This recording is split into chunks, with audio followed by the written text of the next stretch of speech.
morning, everyone, and welcome to another episode of Turn Left. I am your host, Indiana's own Dana Black, coming to you live. Yes, all the way live from Black Pearl Studios, where we talk about Indiana politics from the left side of things.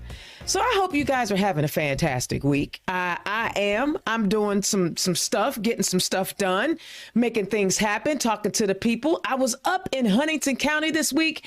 I tell you what, this is going to be a BOEM kind of day because the BOEMs up there, District 3, are doing really good stuff. They had their award ceremony last Monday night. It was fun. Got to eat some good food. Yes, and I mean really good food. Whoever made the lasagna, thank God I'm on a diet because I'm telling you the food was excellent. But of course, there's a whole lot that is going on at the State House. Let's talk about it. But before I get into my rant, today's show is brought to you by BOEM's Unique Boutique. Click on the QR code.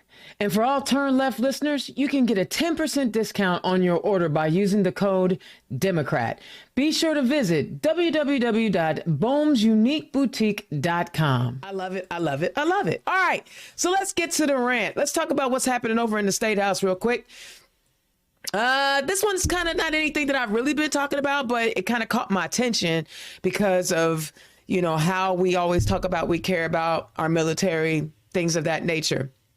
The Indianapolis Star reports throughout the military's nearly 250-year history, soldiers have had the right to demand the military's version of a trial for a minor offense instead of accepting the punishment handed them by their commander. This right is now up for debate in the Indiana State House for members of the Indiana National Guard in two bills rapidly ascending through the legislative process. A debate that has split the often unified advocacy voice for veterans and raised questions over the rationale behind the bills. House Bill 1076 and Senate Bill 279 being pushed by Representative Chris Jeter of Fishers and Senator Aaron Freeman of Indianapolis propose stripping a Guard's member's ability to ask for a court-martial trial instead of a non-judicial punishment, which is the punishment a commander can decide after giving the soldier a chance to present their case. Another part of the legislation seeks to grant the adjudicated general, the head of the Indiana National Guard, the ability to convene higher level trials for serious crimes such as sexual assault, a power that currently lies only with the governor.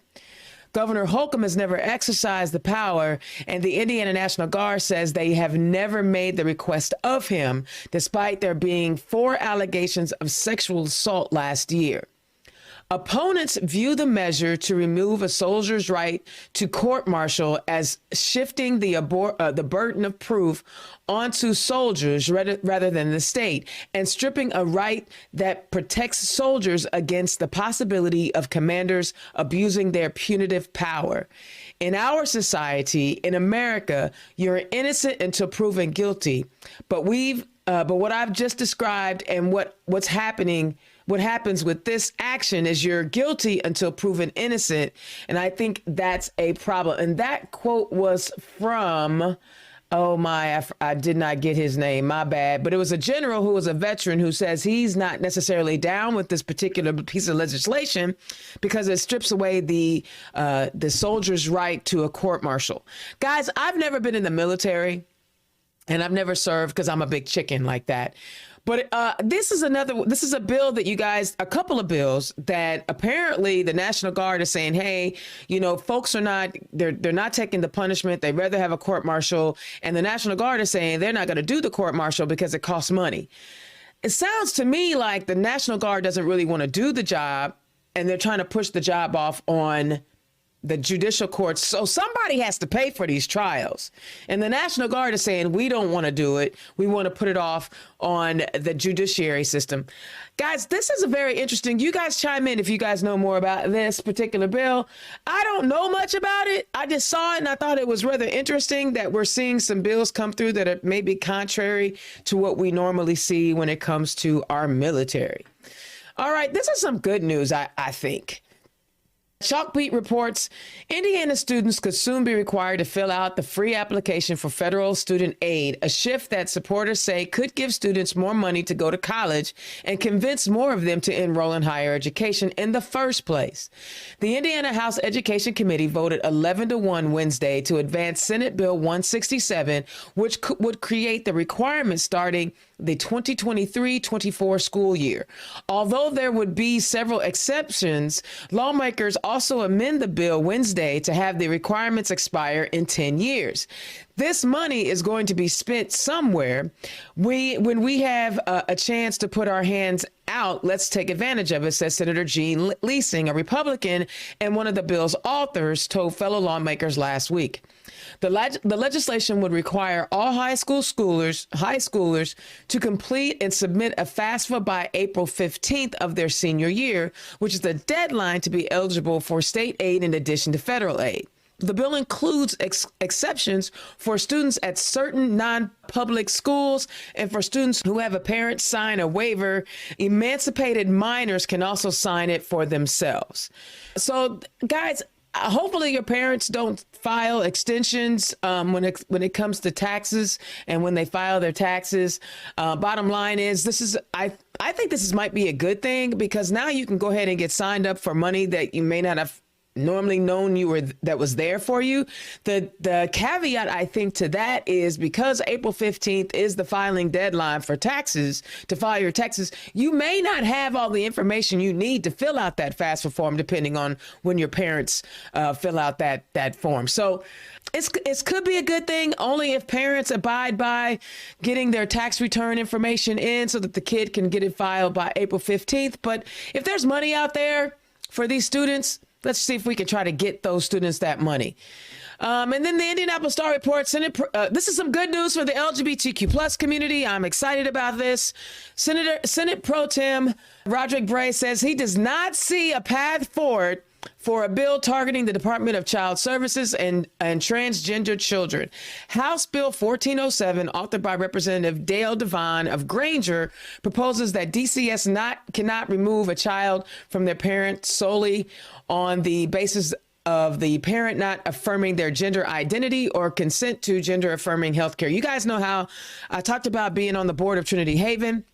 And I've seen a lot of kids get tossed out of the house. And you know, this is saying if the parent is not affirming and is doing things that are wrong to the child who is transgender, then they could be removed. Luckily, this bill is going to die. It passed in the House 58-33 in February, but it moved to the Rules Committee, where bills in the Senate often go to die. So I'm really excited about that.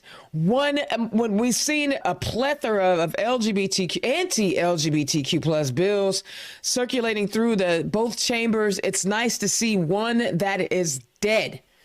I'm taking it and I'm going with it. All right. So last couple weeks I've been watching Senator Johnson, and he's the person, I almost called him a bad name. He is the person that actually authored one of the anti-trans bills that would prevent parents from making medical decisions on whether or not to do gender affirming care to their kid, right? He's one of the ones that authored that bill. Well, just so you know, this had nothing to do with legislation, but the Indianapolis Star reports Senator Tyler Johnson, a Republican from Leo, which is just outside of Fort Wayne, is being sued for malpractice in a wrongful death lawsuit after a woman reportedly died less than an hour after his treatment. Johnson works as an ER physician. A lawsuit filed May 2022 alleges his treatment caused 20-year-old Esperanza Umana of Fort Wayne to have a heart attack, resulting in her death, according to court documents. The lawsuit seeks damages from Johnson, Parkview Hospital, and professional emergency physicians to cover her medical expenses, burial and funeral, and child care costs for Umana's son. Johnson's attorney, as well as professional emergency physicians, have declined to comment. Park Hospital could not be immediately reached. So a guy that is authoring legislation to prevent parents from making medical decisions about their kids has a malpractice lawsuit. Y'all do what y'all want to with that. Sounds to me like he shouldn't be. Well, I'm not going to say that because it may just be just one isolated incident where he caused a death. But considering that he's being sued for malpractice, I would think that he probably should not be authoring bills to tell parents what kind of medical decisions they should make for their body. Y'all tuck that away. Y'all do what y'all want to with that. I don't know. Speaking of Indiana's own Dana Black, guys, I know that you are candidates running for office and you need affordable digital content. Let me tell y'all something. I was in a training session this week. And you know how you're not always sure if you're able to do a thing and you see other people doing it? I was in a training session with an Emmy award-winning content creator, and I can do what he can do. I am really excited about that. So yes, I'm not saying I'm super good, but I'm just saying you're going to get quality content if you want to be able to keep some of your money in your pocket. Reach out to me, scan the QR code so that you can find out about how I can help you with your digital content. 30 seconds, 60 seconds, 90 seconds, no more than that because ain't nobody finna listen that long. Get at me so we can talk about how we can get your content created so that you can get your message, share your message with your constituents. All right. Now let me get to my guest. You know, I've had a chance to watch my man shine over there in Bloomington. You know, Nicole makes it hard for me to leave that city, but I meet a whole lot of great people over there. And he's also been he's been with Nicole, helping her start up the Black Caucus down there. He's a realtor. I'm going to let him tell his story, but I'm excited to have my guest on tonight. He is running to be mayor of the city of Bloomington. He's looking to make history in Bloomington. Y'all give it up for my guest tonight, Donald Griffin, running for the mayor of the city of Bloomington. Donald, welcome to the show. I am so excited. You know, your spirit it's catching. So I'm very happy to be here. I'm always happy to be around you, Dana. I love it. I love it. And thank you so much for being here. And guys, if you like what he's talking about and you want to donate to his campaign, his Act Blue link is right there. Click on the donate link, donate to his campaign if you like what he is talking about. And as usual, all appearances on a Turn Left does not mean it's an endorsement by Indiana's own Dana Black. Everybody is on my Act Blue platform. I try to support everybody. All right. So, Donald, tell the people who you are and where you come from.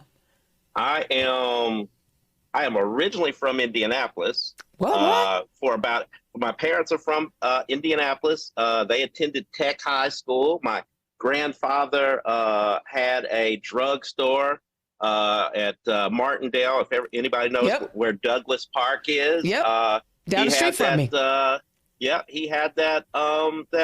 Him and his brother both had, I think, the first drugstores, African American drugstores, in Indianapolis. And so my dad came down here in '69 to go to school with the groups. The first groups class at Indiana University.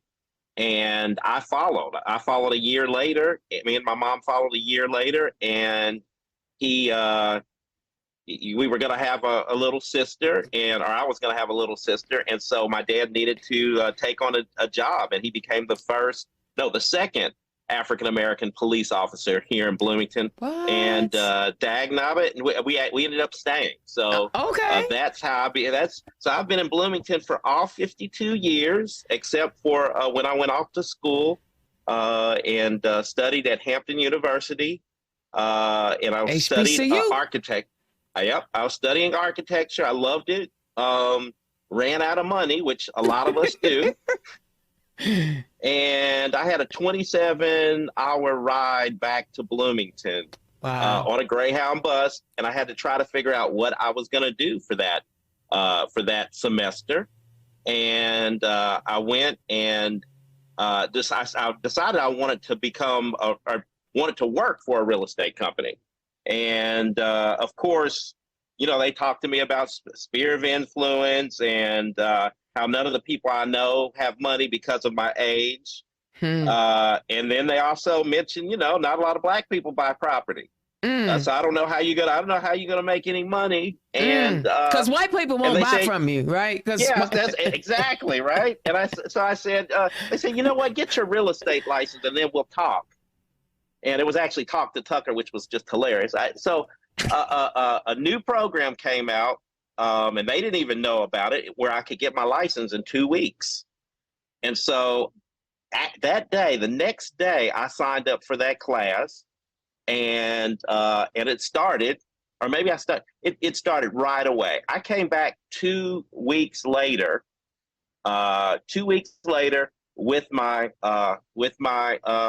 state license, and said, okay, let's do it. And at the time, they gave me all kinds of restrictions. You know, you couldn't go back to school for a year. You couldn't take on another job for a year. And I'm like, you know, I'm 21 years old, so I'm just excited. And I'm like, okay, let's do it. Let's go. And let's go. Not realizing they just really didn't want me to do it. But I ended up in less than 6 months, I ended up being one of their top 5 agents in a group of 40 agents, and it became my career. And so I did that for 31 years. Started my own company 20 years ago called Griffin Realty. Sold about $500 million in sales over the years. And then Hamilton, the current mayor of the city of Bloomington, came to me and asked me if I would be his deputy mayor. And so I did that for almost 2 years, about 22 months. And then he you know, with always the intention of learning how to run the city, because in Bloomington, there is one deputy mayor, and the job is for all the department heads to report to the deputy mayor. And so that means the police department, the fire department, legal, everybody. And your job is to run the city, so that the mayor, he has the big ideas, and he tells you, okay, this is what I want to do. And it's up to you to put those things together, give advice, but also put those things together. You're also, I think I was the acting mayor dozens and dozens of times. Anytime the mayor is out of town, you're the mayor. So, you know, I went in with the intention of learning how to run government, with the idea of becoming the mayor eventually. Wow. And that's where I'm at now. So what had you done prior to him being appointing you to get you civically engaged like that? Well, at the age of 26, I was a redevelopment commissioner for a previous mayor, John Fernandez. And, you know, and I remained in politics. One of the ideas with my real estate company is we want to be community builders. And so instead of investing in advertising, we invest in the community. That's how we give back. That's also how we you insert yourself in the community, making the community better. And not only that's not only my idea, but that's anybody who works for my company. We do that. We get involved. And so Redevelopment Commission, I was on several different boards and commissions over the years. Eskenazi Museum for the Eskenazi Art Museum for Indiana University, NAACP. I was VP of that, and then me and Nicole Bolden created the Black Democratic Caucus here, which I think I would say we're one of the most powerful caucuses in Monroe County now. I love it. I love it. And then, yeah, I was the president of the Redevelopment Commission for 6 years prior to becoming the deputy mayor as well. Wow, it sounds like you were like really ingrained in municipal politics there in Bloomington and in Monroe County. Was there something in your upbringing that had you focused on being civically engaged? Was it something that your parents instilled in you? Yeah, I think it started with my dad being a police officer and seeing what my parents went through. And let's be honest, you're in a predominantly white community. You grow up. It wasn't perfect by any means. There was a lot that went on that my parents went through. There was a lot that me and my two little sisters went through. And sometimes you can say to yourself, you know what, I can't deal with this anymore, and I gotta leave. Or you can turn around and say, you know, this is not going to happen to other people anymore. Right. This is, and so I need to stay here. If this is if this is the home, if this is my home, I need to make it better for not only me and my children and other children as well. I don't want to see other people go through what I went through. And so sometimes it's up to you to say, you know, if not me, who? Exactly. And I was presented with so many opportunities to be up front and to lead. And now it's up to me to help other, you know, I think true leadership is giving other people the chance to lead. So that's kind of what I want to do. That's going to be my administration. I'm going to give other people the chance to lead, because we're stronger when we have a bunch of leaders around us. And I can't do it by myself. It sounds like you really have your ego in check for somebody that, you know, has been a successful real estate. And we already know there's stacks in real estate. But it sounds But it sounds like you have your ego in check, because you're talking about helping so many other people. Do you think that that's mostly what it is to be a mayor, the executive of a town, is to put your ego in check and empower all those other folks? You have to be. If you're trying to be a one-man show or a one-woman show, you are missing out on a lot of people, especially a community like Bloomington, a small community with great minds. And what I see a lot of, and maybe that's why I'm picked so much to be on leadership teams, because people go with who they know. Mm-hmm. I don't think there's enough Black folks and brown folks and people LGBTQ plus folks, or people with accessibility issues. I don't think we're allowing enough of them to have a voice, and we are missing out on some great minds. I agree wholeheartedly. I think, there's a power struggle, especially in the Democratic Party. There's a power struggle, and this is not a knock on anyone in particular, but there's a power struggle between the old guard and the new guard, or the progressives and the blue dogs. Whereas, like in Indiana, they feel like there's some Democrats who feel like if they don't, kiss the rings of all the Republicans, and we won't have a shot. They're not finna vote for us anyway. We might as well just go ahead and articulate who we are and what we stand for, because they're not finna vote for us anyway. They believe in Jewish space lasers. They're not voting for us, right? You go ahead. I'm sorry. No, go. This your show, bro. No.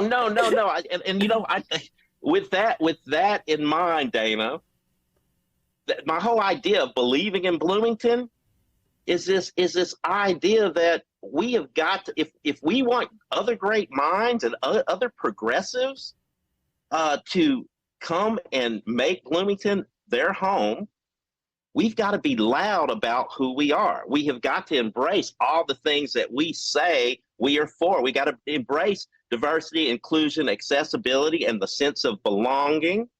We've got to embrace the sustainability. We talk about that we're the best at sustainability, but it's got to be better than just the best in Indiana.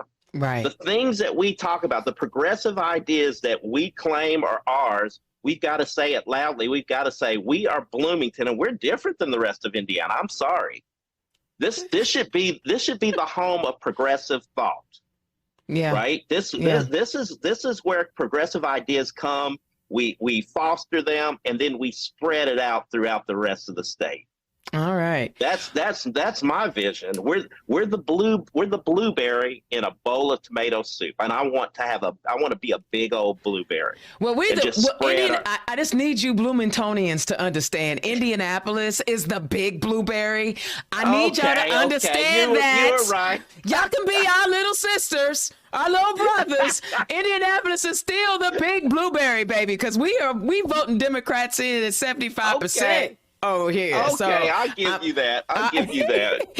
Indiana's all day to black, turd left, and I'm sitting here. I'm having a good conversation with my good friend Donald Griffin, who is running for mayor of Bloomington. Guys, if you like what he's talking about, click on his donate link. He's right there. So let's get into some nitty gritty stuff when it comes to some policies. One of the things I've been hearing from everybody all over the state, and in particular in Bloomington, the cost of living in Bloomington is actually higher than it is in Indianapolis. Right? I never get gas in Bloomington. I always get my gas. I fill up in Indianapolis. I let Nicole drive me around when I'm in Bloomington. And then I go back home with enough gas in my tank. But the housing crisis is what I'm hearing mostly. Affordable housing. You're in real estate. You have a unique perspective on the housing situation in Bloomington. But talk about what it looks like in your vision, and then some ideas that you have on how to address the affordable housing crisis that is looming in your city. We don't have enough houses. We will not have. I was on a study that was done several years ago on housing and the need for housing, and we won't have enough housing for the next 7 years if we're going at the rate that we're going. And this was before we were looking at I-69 making it easier to get from downtown Indianapolis to Bloomington than it is to go to Carmel, and that's going to be a real factor in the need for more housing. We're already seeing it. We don't have enough as it is. I think we're going to have to look at everyone's not going to live in Bloomington. Everyone is not going to be able to live in a traditional, what we call a traditional house with a traditional yard. I think we have to look at that missing middle. We have to look at other opportunities. I think you need to look at duplexes and triplexes and fourplexes, looking at density in a different way. Bloomington only 38% of the folks within city limits own a house. Hear that. Let me say that again. And when I say house, I mean, I'm not just saying a house. I'm saying a condo, a townhouse. They only 38% home ownership. We've got to change that around. And like you said, you're right. If you look at a $400,000 house in Indianapolis and compare it to a $400,000 house in Bloomington, you will be very, very disappointed in the Bloomington house. Very disappointed. Yeah, it is. And keep in mind, my company, we sell, Griffin Realty sells in Indy. We sell all over the state of Indiana. And I love that. I see the effects. I see what you can get in Carmel or Westfield or Greenwood and compare it to Bloomington, and it's not even fair. So we've got to do better. Oh, go ahead. I'm sorry. No. You keep going. You got to do better. No. I'm just curious though. Like, what is the cause? Like, no one's really been able to explain to me why in a town of 80,000. Why? Yeah. And I get it. It's a college town, which means you're getting revenue all of the time, right? Why is the cost of living in Bloomington higher than in a major metropolitan city like the 1 million people town of Indianapolis? Because it's beautiful. Let's just be honest. It's beautiful down here. People come down here without any idea of what they want to do, just to experience it. Our downtown is idyllic. You've got the university. There's always something going on. You've got the hills. You come here, think about the topography. All of a sudden, it gets hilly. and the top topography is beautiful. We got water. Our water's pretty tasty most of the time. I've tasted y'all's water in Indianapolis. I'm sorry, shots fired. I'm just playing. My water's good. It's got enough fluoride in it. You see my teeth. I've been drinking the water for 52 years. You see my teeth? They big and beautiful. I'm talking to my cousins like this all the time, and that are still in Indy. Me and Nicole have this debate all the time. Like, I keep when I come down there, everybody's so nice to me when I'm in Bloomington. I ain't gonna lie. Like Trent Deckard and Mayor Hamilton, all the folks are real super cool to me when I come down there. And Trent be like, "When you moving home?" And I'll be like, "Trent, I need about a 500,000 person buffer." Oh my God! Look, it sounds like a good idea until I move down there. Eating chocolate sounds good until you eat too much to where you get a cavity. This is too much data to give you a cavity. That's all I'm saying. No, but I mean, so what kind of public? I'm still on the housing thing. What kind of public? I'm back with. Go ahead. I'm saying, what kind of public-private partnerships could we be looking at to help, speed up the need to create this housing to eliminate this? Well, it's funny you ask. So this last 2 years, I've been working on things. So I've gotten the utilities folks as well as hand and planning together. And said, okay, I want you to go throughout the community, and I need you to map areas that are with plenty of utilities and everything else. I need you to map out areas that are underutilized. And my gosh, we found. And here's the thing: out of town developers are already doing that. They are tearing down hotels and putting up multi-unit apartment complexes. They are tearing down. I can think of an instance where someone tore down they bought a place, a group of apartments for $25 million, and flattened them out and is currently building another structure with much more density. We've got to start thinking like that. I'm not saying I want a high density areas for families. I'm not saying that, but we have to take that same idea, look at underutilized areas and say, well, what can we do with this? And I know there are people that are concerned. There's a lot of concern about core neighborhoods, people calling and I think that's wrong. What makes your neighborhood a core neighborhood and someone else's neighborhood not a core neighborhood? Come on. But they want that protection, and they don't and most of the folks are older.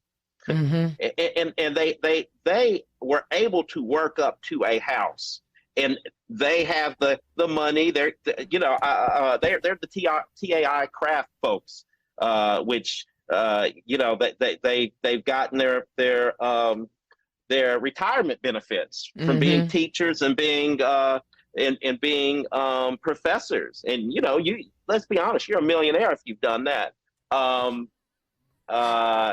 Anyway, they've got their own. They've seen the prices of their houses raise up. And I mean, I've had some of them come up to me and actually ask me, so how are you going to keep poor people out of my neighborhood? These are progressive folks asking me how we're going to keep poor people out of their neighborhood. So that's that NIMBY stuff, not in my backyard. I'm flabbergasted by this. How can we not see that there's an entirely new generation of folks that want to be in these, because these places are walkable, right? They're walkable to downtown. They're walkable to Indiana University. They're walkable to parks. Right. These are things that we need another and maybe you need to change it around and say, if your kids could come back here and live, or your grandkids, would you like for them to have a place to live? Wouldn't it be nice for them to live in your neighborhood? Oh, I didn't think of it that way. Yeah, well, they can't afford it. Should. Yeah. They can't afford it. They can't afford it. I mean, and it's frustrating. It is. Especially when you want to stay in a place and they've priced you out of staying. And then we're talking about small town Indiana. All right, let's go on. I want to talk about some other issues that have come up. You guys over the last couple of years have really been debating the unhoused population and what to do with folks who some choose to stay out, right? Some choose to stay out. Some need help. Talk about what your thoughts on dealing with the unhoused population there in Bloomington. As the deputy mayor, am I hitting on all your talking points? Yeah, I mean, that was one of the things that kept me up at night, because the question that I was asked on a daily basis, several times a day, is, what are you going to do about the homeless? And I always had to wait to see what they meant by that. Half the time it was, where are they coming from? Can we put them on a bus and send them back? Wow. And the other time was, we're not doing enough. Where are the resources? What are we doing? What are we doing to help them? The city is not doing enough. And so I've had a chance to listen to both sides, and it's funny.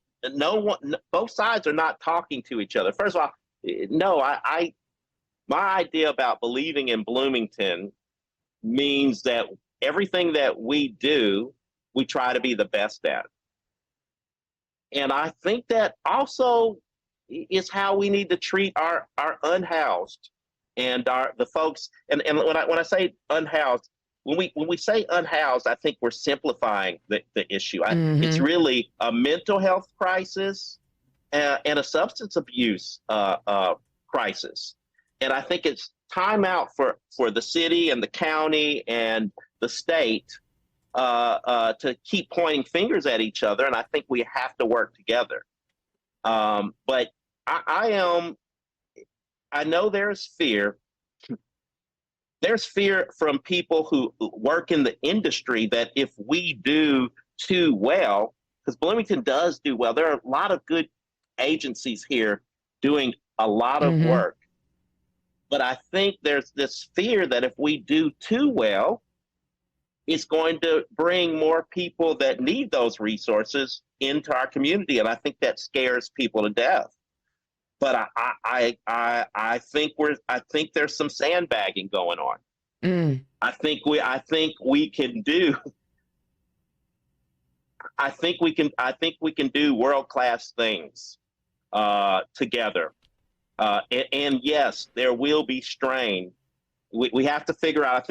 I think we have to figure out a way to give the people that are working in the social services right now. They're not getting paid enough. We just talked about the housing here. They're not getting paid enough normally, let alone be living in one of the most expensive places to live in the state of Indiana. We have to start looking at them as employees that are we have to start looking at them like our police and fire. Yeah, Should we get some money together? Should we get money together so that we can give them stipends for rental, $300, $400, $500 to live within the city limits? The ones that we have are overworked. So I think we have to figure out, how do we get more people living in Bloomington and working in that industry? We also need to stop using our jail as a mental health facility. I mean, we do. I agree. I'm gonna. So there was this guy. I've heard this story, so I know it's real. So anyway, he goes into jail, right?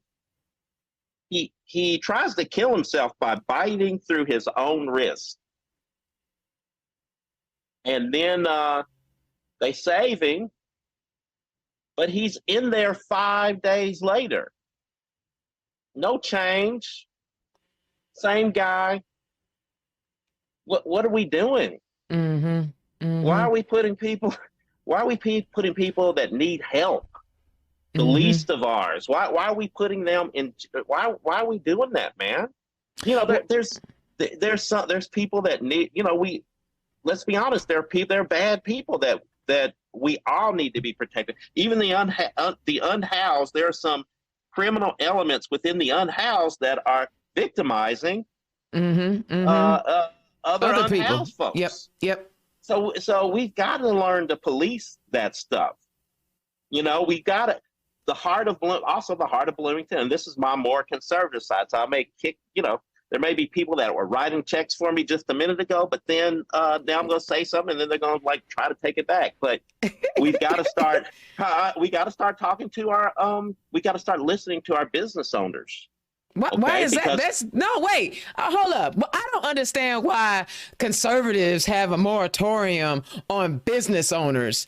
I mean, you can care about humans and want to make a profit at the same time.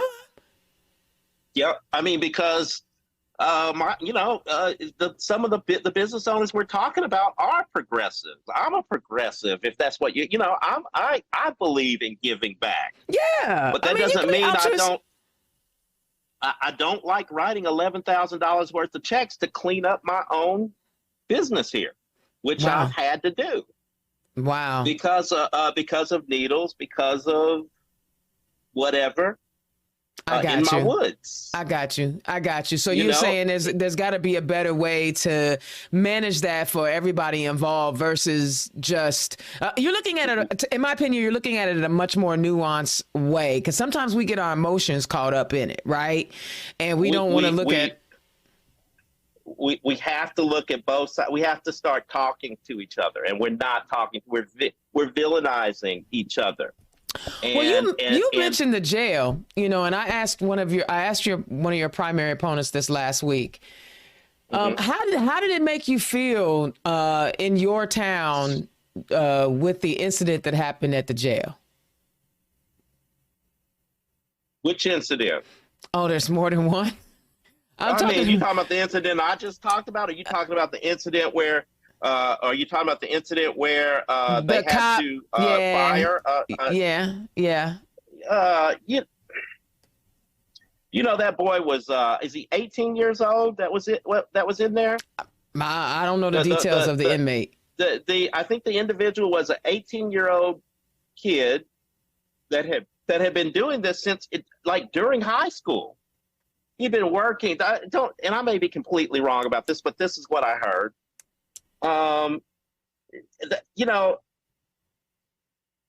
Someone needs to be held accountable for everything. This just didn't start for the jail. Mm-hmm. The county folks that were in charge need to be held responsible for all this neglect, whether it's the building and the maintenance and how you train your folks. Horrible conditions. No, I am, for who we claim to be as a community, I am embarrassed. Wow. But I like Ruben Marte. And I like the fact Sheriff Marte, right? Mm-hmm. He knows that idea. I tell this to myself every day, like when I have to say things that are not popular, that leadership is lonely. Yeah, it is. I want no parts of it. That's why I want to be in the legislature. I want to be with 100 other homies. I don't want to be at the executive level. All right, let's dive into your platform. Typically, every candidate has about 3 issues that they want to highlight as they're campaigning. Enlighten us as listeners about the 3 main issues that you want to tackle that are or what you're talking about when you're knocking on doors or talking to constituents. Okay, so I've got 4. I'm sorry. All right. No, I'll take all 4. I'll take all 4. No. So sustainability, I think Bloomington, we've led. We've done a lot of good things with our transit system. We're a green community. We're known for our green space. We've got and here's the thing, people always want to know plans. The thing is, we already have plans. We have a climate action plan.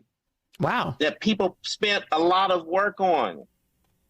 We need to lean into, there's 200 items in that climate action plan. I've got some extra things that I want to do. I think our busing system, our transit system needs to become regional.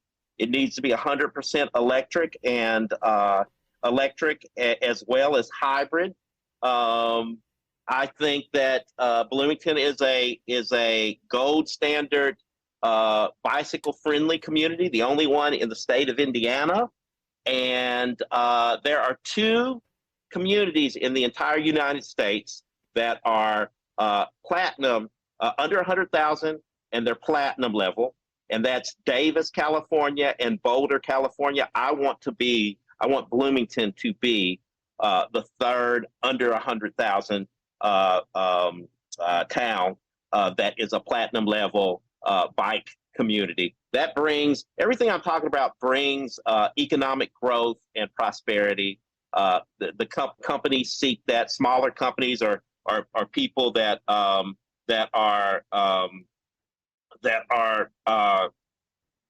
job creators.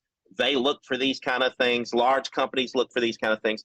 The second one is diversity, inclusion, accessibility, and the whole idea of belonging. I think Bloomington, we've had that idea kind of, but I think we got stuck in the idea that we don't see color and we don't see differences.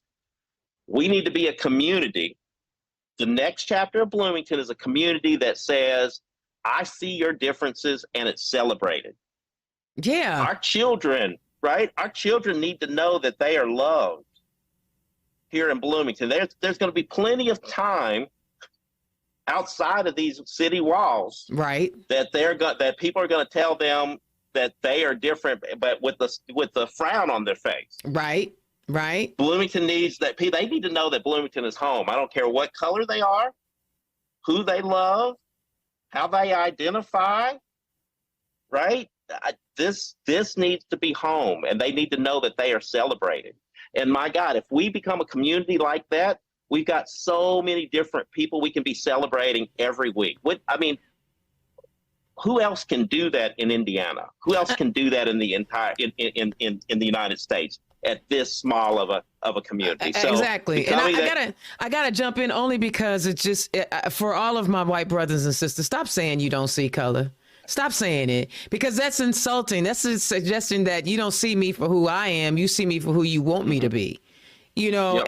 and so please stop doing that. But go ahead. No. Because look, Dana, I love being black. Honey. I don't think I could be anything else, and I want to be able to say that. You should be able to say it. I love you for right. I love you for you. I mean, you could be nobody else but you. Exactly, honey. So I'm so black. They named me black, honey. They gave me the whole name.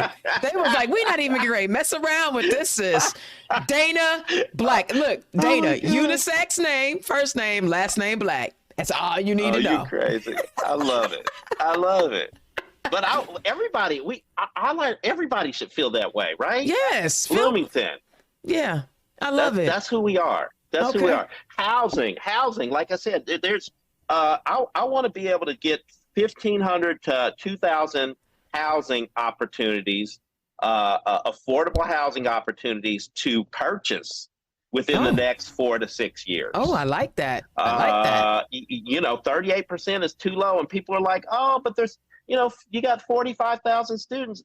I hear you, but there's there's other people that would love to live within the city limits. They just can't afford to, so they're outside of the city limits.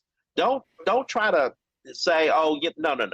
I know, but don't talk to me about real estate. I know exactly what's going on. I know and I'm on both sides of that. I know the industry, and I know it from a municipality perspective, and I know how to do it. We're gonna have to. It's gonna take some work from the city and the county to work together to create opportunities, to create maybe doing some more land. What do you call them? I can't think of it. Tips? Anyway, we're no. I'll come. Man, I've been up too long or something. I don't know. You running for office, baby. You ain't supposed to sleep until November. Yeah. Or you're May, right, whichever happened. Right. You're not supposed to sleep till May. A land trust. I'm so sorry. Land trust. We need land trust where we still own the property, and it's another opportunity to sell property for far less that way, and also keep it down, keep it affordable. That's going to be the key. When we do go into these things, can we get people to keep it affordable for at least 99 years? Hamilton pushed that. I'm still going to push that. I love it. 99-year affordability. And then the last one, let's see, what did I do? It says,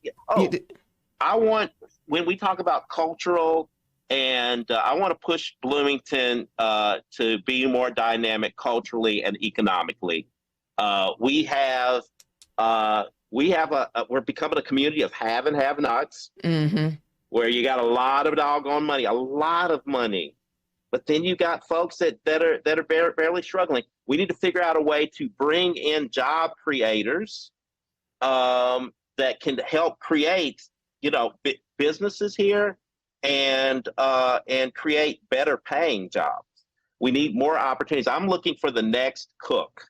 I'm looking for the next Cook is a huge company here. I'm looking. We got Catalent, which is great. They came in with creating I think they've got to provide, and this is something I helped negotiate. They got to provide 1,000 jobs by 2027. They promised. Hey. But I really think we've got to make Bloomington iconic, because this is any company can move anywhere now.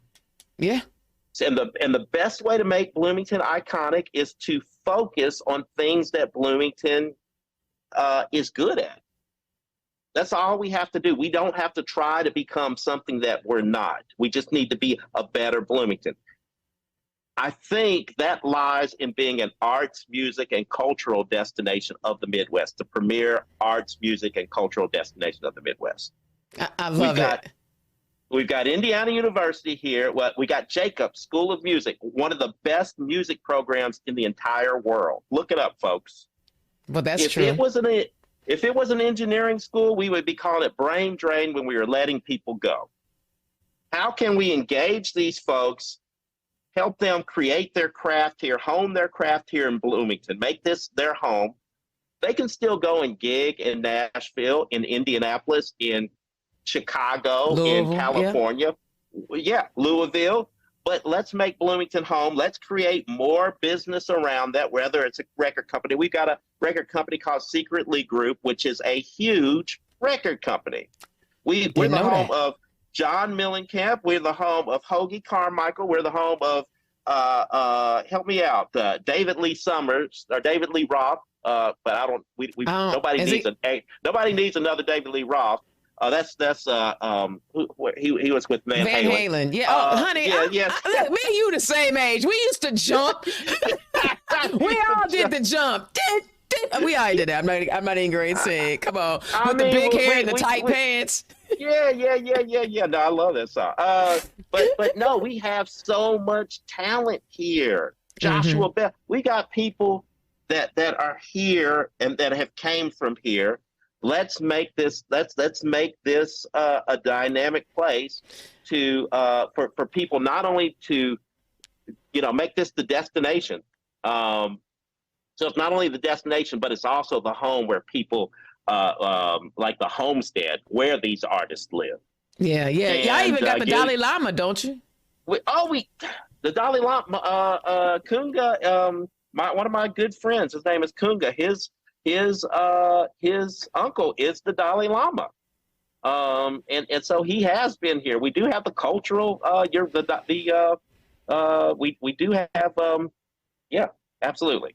I love it. All kinds of stuff down here, but I think people come down here anyway. We need to be intentional about that, right? This whole idea that this place of progressive thought. That's who we are, and that's where, your dude in Carmel, what's his name? Which one? What's the There's a the whole mayor bunch of of Carmel? dudes in Carmel. The mayor of Carmel. Yeah, the one that's stepping down. Yeah, the one that's stepping down. Miles Nelson is running for mayor. Yeah, I heard. Okay, I mean, people laughed at him about with his turnstiles and The roundabouts.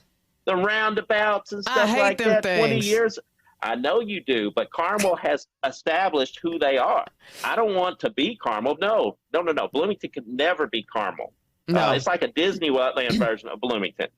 But Bloomington can be the best Bloomington. He had a mission, and say what you will, but Carmel is doing well financially and just economically, and the opportunities for folks. It's not where I want to live, but it is. When you look at communities that are doing very well, they've gone ahead and found out who they are. Nashville, like we just talked about, that's one. Austin, Texas, that's another. Boulder, Colorado, that's another. Yeah, okay, but see, I love Hamilton County and my Hamilton County Democrats. I love y'all. However, the reason why they do really well is because a lot of those folks have six-figure jobs in Indianapolis. And they take their little tax dollars back across the border and they build roundabouts. I'm just saying, I think Indianapolis needs to get some of that money. But anyway. I hear you. I hear you. They don't hear me, though. And I know they're sick of me saying it. Okay, so let me ask you this. You have a contested primary, and the other candidates are fantastic. Obviously, we're not talking about them. We're talking about you tonight. Mm-hmm. But why are you the best choice for mayor in this primary election?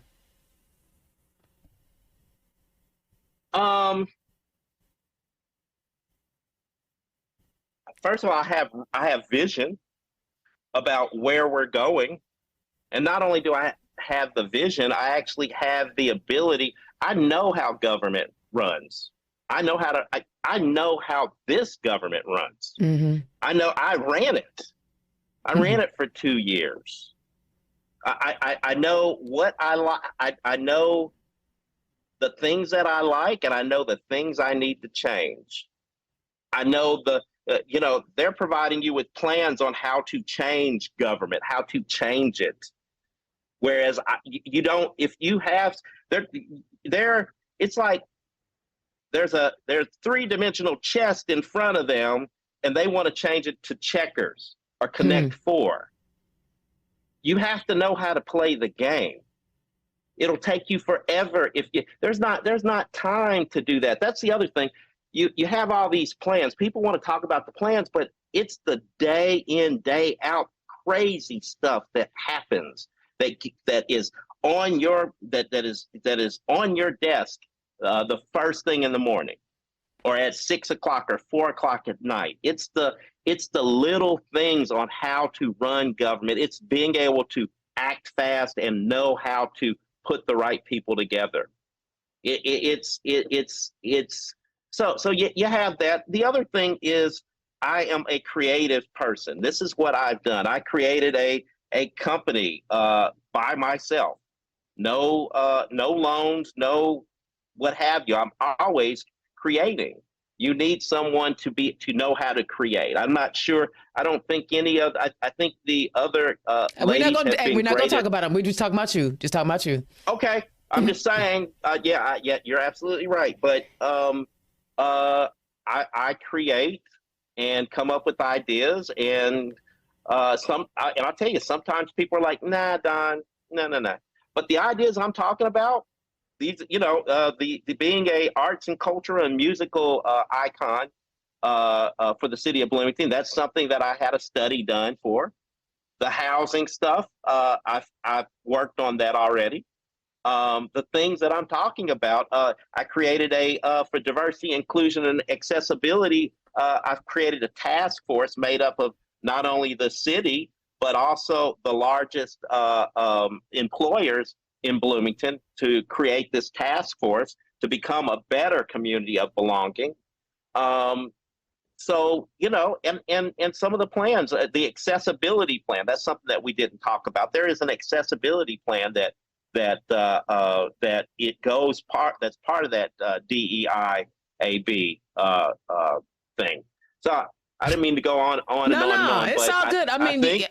I think the confidence that you're showing, because you're trying to do something that hasn't been done, and that's not even the first thing on your mind. Your mind is like, let's discontinue to grow Bloomington and let's keep moving it forward. And I have the experience by having been in a position to make decisions. Indiana's own Dana Black. I am talking to Donald Griffin, who is the candidate for mayor of Bloomington.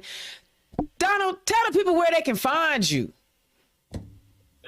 Find me at griffinformayor.org. I love it. And I like believe in Bloomington. Believe in Bloomington. That's your logo. That's your slogan. Believe in Bloomington. That's my slogan. I love it. Indiana's own Dana Black. Thank you so much for joining me tonight and being my guest. I wish you the absolute best of luck in your primary race. I still have one more candidate in Bloomington who will be on next week. And then I'm bringing on the first of two candidates who are running for the mayor of Lawrence. So guys, Indiana's own Dana Black and Turn Left, we are bringing you the candidates who are wanting to lead your communities.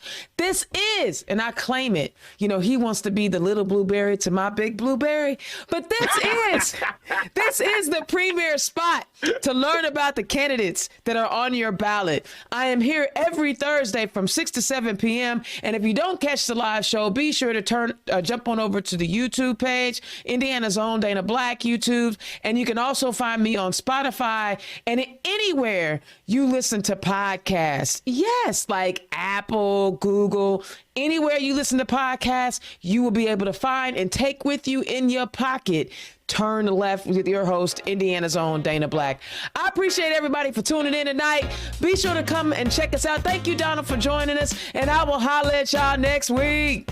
Peace. Turn Left is the property of Black Pearl IT Solutions. Executive producer, Indiana's own Dana Black.